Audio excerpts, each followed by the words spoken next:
नमस्कार प्यारे कुंभ राशि के साथियों, कैसे हैं आप सभी। यह समय जो है कैसा चल रहा है, अभी आपकी कुंडली में कौन से ग्रह क्या संकेत दे रहे हैं, ये जो जीवन में परिवर्तन की गहराई रेखाएं जो ग्रह खींच रहे हैं, आकाश में हो रहे ग्रहों के गोचर। दोस्तों, प्यारे कुंभ राशि वाले दोस्तों, दूर कहीं सितारों की केवल हलचल मात्र नहीं है, बल्कि ये सीधे मानव जीवन के मन, हमारे संबंध और हमारे व्यवहार पर सीधा असर डाल रहे हैं। आइए इन्हें क्रम से समझते हैं कुंभ राशि वालों के लिए। पहले बात करेंगे आपके लगन भाव की। आपकी यानी कि कुंभ राशि की चंद्र कुंडली में कुंभ राशि में जो प्रवेश किया गया है राहु द्वारा, उसकी बात करेंगे। सप्तम भाव में 3 ग्रह है, सूर्य केतु के साथ में शुक्र। उसका क्या फल है, आपके रिलेशन, आपके साथ काम करने वाले लोग, साझेदारी, व्यवसाय में क्या होने वाला है, उनकी भी बात करेंगे।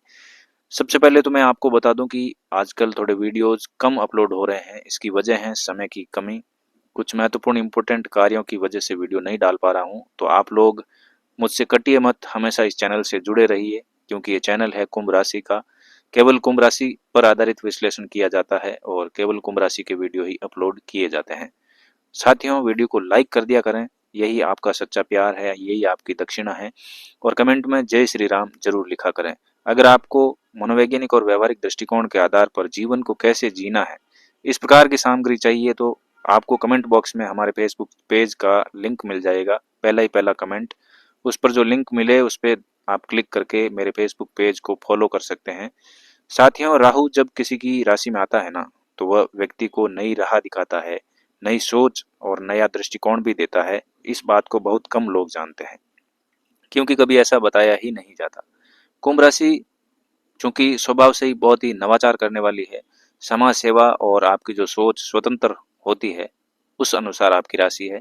अब जब राहु जैसा ग्रह है वो आपकी खुद की राशि में बैठ जाए, तो आपकी ये प्रवृत्ति और ज्यादा बढ़ जाती है, स्वतंत्र विचार वाली, समाज सेवा वाली और कुछ परिवार में समाज में नया करने की। तो इसका मतलब ये हुआ कि आने वाला जो समय है या जो अभी समय चल रहा है, अगला जो 2026 में जुलाई तक लगातार यही कहेगा कि कुंभ राशि वाले दोस्तों, तुम्हें भीड़ में खोना नहीं है, तुम्हें अलग दिखना है, तुम्हें परंपरा को थोड़ा सा हल्का परिवर्तन करके एक नया रास्ता बनाना है। अपने जीवन में जो अभी तक चल रहा था उसमें थोड़ा सा बदलाव करना है।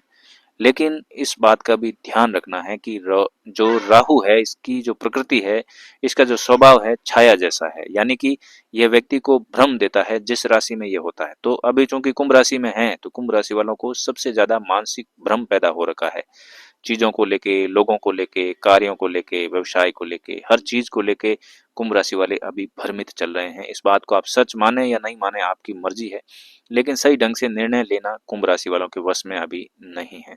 इसी वजह से चीजें अनाप शनाप बिगड़ जाती है, लेकिन इसके उपाय भी मैं आपको बताऊंगा इसी वीडियो में।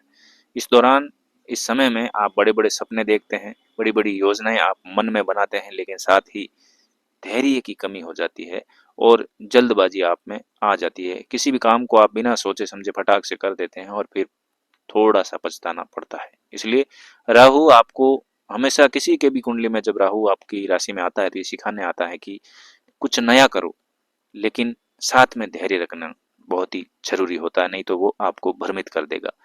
भीड़ से अलग चलना चाहिए आपको, जमीन पर पांव टिका कर, क्योंकि जब राहु अपनी राशि में आता है तो ये आपको आसमान में उड़ाने की कोशिश करता है। लेकिन ये हमें समझना चाहिए कि जमीन को भी भूलना नहीं है। उड़ना अच्छी बात है, उड़ने के लिए हमारे पास सभी संसाधन होने चाहिए, योग्यता होनी चाहिए, और जमीन पर वापस भी लौटना है, इस बात का ध्यान रखना चाहिए।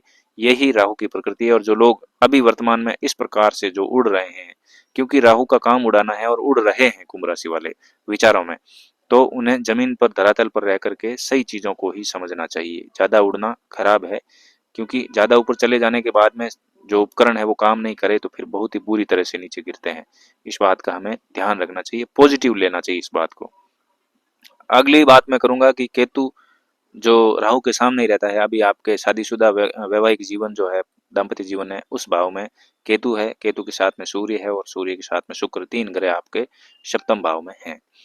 तो अब बात करें केतु की। सबसे पहले तो केतु इस समय आपके सप्तम भाव यानी कि सिंह राशि में बैठा है, जो कि कुंभ राशि से 7वीं पड़ती है। सप्तम भाव जीवन साथी का होता है, विवाह का होता है, साथ में जो काम करने वाले होते हैं उनका होता है, और जो सार्वजनिक व्यवहार होता है घर का, जो लोगों का आपस में एक दूसरे के प्रति व्यवहार होता है, उसका घर होता है। यहाँ पे केतु का आना ये बताता है कि आपके रिश्तों में आपको अधूरेपन की अनुभूति हो सकती है। ऐसे लगेगा कि जो हमारे रिश्तेदार है, परिवार वाले जो लोग हैं, वो हमारे साथ बेरुखा व्यवहार करते हैं। जीवन साथी अच्छा होगा, लेकिन आपको लगेगा कि कुछ कमी रह गई है शायद उसमें या मुझ में, इसलिए जो होना चाहिए प्रेम, सहानुभूति, सहयोग वो नहीं हो रहा है, या वो नहीं मिल पा रहा है, या मैं खुद ही नहीं कर रहा हूँ, या मैं खुद ही नहीं कर पा रही हूँ, ऐसा लगता है। आप चाहते हैं एक दूसरे को, लेकिन कहीं न कहीं मन में कुछ ऐसी चीज़ें रहती है जिनसे ऐसा लगता है कि प्रेम थोड़ा कम रह गया है। या फिर रिश्ते रहस्यमय और अप्रत्याशित बन जाते हैं कभी-कभी। कभी अचानक पास, कभी अचानक दूरी, अचानक से झगड़ा, इस प्रकार से। तो इसका सरल अर्थ ये हुआ कुंभ राशि वालों की, ये समय आपको रिश्तों की चमक से आगे बढ़ाकर गहराई की ओर ले जाना चाहता है। केतु कहता है सिर्फ बाहरी आकर्षण पर मत रुको, संबंधों में आत्मिक जुड़ाव खोजो, जो आपके साथ आत्मा से जुड़ा हुआ है उसके बारे में सोचो। अभी ऐसी स्थिति है क्योंकि राहु भी सप्तम दृष्टि सप्तम भाव पे डाल रहा है, तो लोग आपके जीवन में चमक दमक वाले ज्यादा आएंगे और उनकी वजह से आप असली लोगों को खो दोगे। जो लोग आपके जीवन में आपको असली वास्तविकता से चाहते हैं, उनको आप इस दौरान राहु के प्रभाव से, केतु के प्रभाव से भूल जाओगे, उन्हें नजरअंदाज करोगे, लेकिन इसका परिणाम आपको जुलाई के बाद में भोगना पड़ेगा। इसलिए जो आपके पास में फटकता है, चमकता है, दिखावा करता है, या चुपड़ी चुपड़ी बातें करते हैं, उनसे आपको केतु और राहु के प्रभाव से थोड़ा सा इग्नोर करना है। और जो आपके साथ आत्मा से जुड़े हुए हैं, मन से जुड़े हुए हैं, ऐसे लोगों को आप कभी मत खोना। सूर्य और शुक्र का सप्तम भाव में होना, अब जरा सूर्य और शुक्र को भी आप देखो, क्योंकि वे भी आपके सप्तम भाव में है केतु के साथ में, और इन पर राहु की 7वीं दृष्टि पड़ रही है। सूर्य सप्तम भाव का स्वामी होकर, क्योंकि सिंह राशि यहाँ पे पड़ती है कुंभ राशि वालों, और इसका स्वामी सूर्य है, तो ये थोड़ा सा अच्छा है।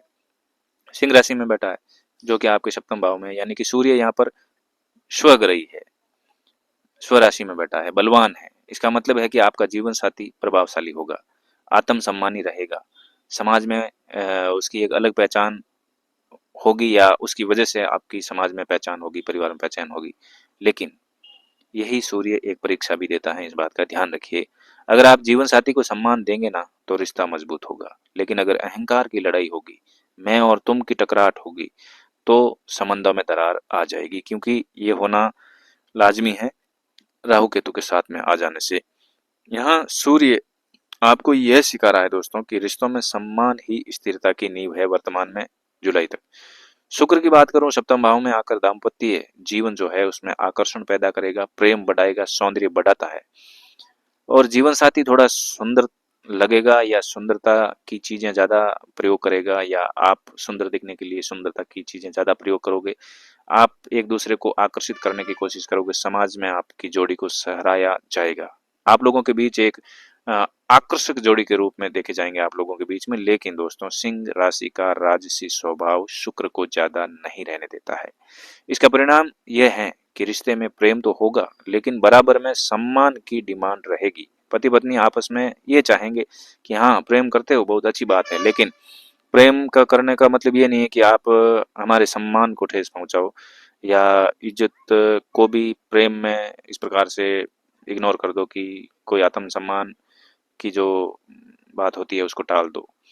तीनों ग्रहों का संयुक्त प्रभाव प्रभाव क्या रहने वाला है कुंभ राशि वालों, उसकी बात कर रहा हूँ। तो पहले मैं बता दूं कि वीडियो को लाइक कर दो यार, 1 सेकंड का समय लगता है और कमेंट में जय श्री राम आजकल लिखते नहीं हो, वो भी लिख दिया करो। चैनल को सब्सक्राइब करना तो बिल्कुल नहीं भूलना है, क्योंकि ये केवल कुंभ राशि का चैनल है, उस पर कुंभ राशि के डिटॉक्सिंग के वीडियो भी आते हैं। पसंद करोगे तो मैं और वीडियो ज्यादा बनाऊंगा, ज्यादा पसंद नहीं करोगे तो मैं धीरे धीरे ये चैनल बंद भी कर सकता हूँ। तो तीनों ग्रह एक साथ में हैं, यानी कि सूर्य कहता है मुझे सम्मान चाहिए, शुक्र कहता है मुझे प्रेम चाहिए, और केतु कहता है मुझे इनमें भी संतोष नहीं मिल रहा है, मुझे कुछ और चाहिए। और ऊपर से 7वीं दृष्टि राहु की। यही कारण है कि आपके रिश्तों और साझेदारियों में जो साथ काम करने वाले लोग हैं, इस समय आकर्षण भी होगा, दूरी भी होगी, और प्रेम भी होगा, तथा थोड़ा सा असंतोष भी होगा। आपके जीवन पर असर क्या पड़ेगा अभी से व्यवहारिक जीवन में? दाम्पत्य जीवन की बात करूंगा कि जीवन साथी प्रभावशाली और आकर्षक होगा, लेकिन अहंकार और अधूरापन भी रहेगा। दोस्तों ये जो मैं बता रहा हूँ ना, इसमें ही उपाय छुपा है। आप व्यवहारिक दृष्टिकोण से उपाय करेंगे तो अच्छा रहेगा। कोई चमत्कारिक उपाय आप करोगे तो कोई ज़्यादा फायदा नहीं होने वाला है, क्योंकि चमत्कारिक उपाय करने के लिए हमें योग्यता अर्जित करनी पड़ती है, जो कम लोगों में होती है। इसलिए आप व्यवहार से करें, व्यवहारिक उपाय बहुत ज़्यादा कारगर होते हैं। तो यहाँ पे अहंकार नहीं करना है, अधूरापन नहीं रखना है, छुपम छुपी नहीं खेलना है। कभी आपको लगेगा सब कुछ है और कभी लगेगा कि कुछ भी नहीं है। और साथ में जो काम करने वाले आपके साझेदार है, पार्टनर है, पार्टनरशिप से लाभ हो सकता है, लेकिन भरोसा और धैर्य रखना बहुत ही जरूरी होगा, वरना राहु और केतु धोखा और निराशा भी दिला सकते हैं। आपका व्यक्तित्व कैसा रहेगा कि लोग आपको आकर्षक मानेंगे, अगली जुलाई तक आपके विचारों को महत्व देंगे, लेकिन अंदर से आपको बार बार लगेगा कि अभी असली संतोष नहीं मिला है। यही अधूरापन आपको आध्यात्मिक मार्ग की ओर धकेलेगा। ध्यान करने में लगेंगे आप, साधना करने में लगेंगे, सेवा पूजा, ये सब आपके मन को शांति देंगे। तो अभी रिश्तों में ना तो सिर्फ अहंकार चलेगा, ना ही सिर्फ आकर्षण, दोनों को बराबरी से निभाना है। पूरा अपने आप को उड़ेलना भी नहीं है और सामने वाले को हावी भी नहीं होने देना है। जल्दबाजी तो इस दौरान बिल्कुल भी नहीं करनी है। जो भी कुंभ राशि वाला अगली जुलाई तक, जुलाई 2026 तक जल्दबाजी करेगा वो पछताएगा। तुरंत नहीं पाना है, आपको समझदारी से, धैर्य से आगे बढ़ना है। जीवन साथी या साथ में जो काम करने वाले हैं, पार्टनर हैं, उनके साथ छोटी छोटी गलत फहमियों को बातचीत से सुलझानी है। चुप रहना या दूरी बनाना समस्याएं और बढ़ाएगा। इसलिए जो भी बोले सोच समझ करके बोले, ये आपके भविष्य को तय करेगा। सुबह सुबह सूर्य को अर्घ दें, शुक्रवार को देवी लक्ष्मी का स्मरण करें और समय समय पर सेवा कार्य करते रहें। इससे राहु केतु के भ्रम और असंतोष कम होंगे। नींद पूरी लिया करें। कुंभ राशि वाले दोस्तों, मैं आपको कितनी बार बोलूं, मानसिक तनाव कम करें। योग और ध्यान आपके लिए अनिवार्य है। नाम जप आप करते हैं तो एक माला आप जपें, लेकिन अगर आपका व्यवहार कुटिलता पूर्ण है तो माला, नाम जप, किसी भी कार्य, जो भी आप धार्मिक कार्य करते हैं, वो कोई काम नहीं करता है अगर आपका मन साफ नहीं है तो। इसलिए अपने मन को साफ करते हुए, अपने तन को साफ करते हुए बढ़िया माला जप करें, नाम जप करें और नींद पूरी लें, योग करें, प्राणायाम करें, मस्ती से जीवन जिए। ये था डिटॉक्स प्यारे कुंभ राशि वाले दोस्तों। नेक्स्ट वीडियो जल्दी ही आने वाला है, और अगर आपके मन में कोई प्रश्न है तो आप कमेंट में लिख सकते हैं। यदि कोई आपको कुंडली विश्लेषण चाहिए तो आप हमारे डिस्क्रिप्शन में जाके हमारे व्हाट्सएप नंबर प्राप्त कर सकते हैं। वहां से आपको कुंडली विश्लेषण के लिए व्हाट्सएप नंबर मिल जाएंगे। जय श्री राम, नमस्कार, प्रणाम। मिलते हैं एक नई वीडियो के साथ। चैनल को लाइक, सब्सक्राइब, कमेंट जरूर करें। जय श्री राम।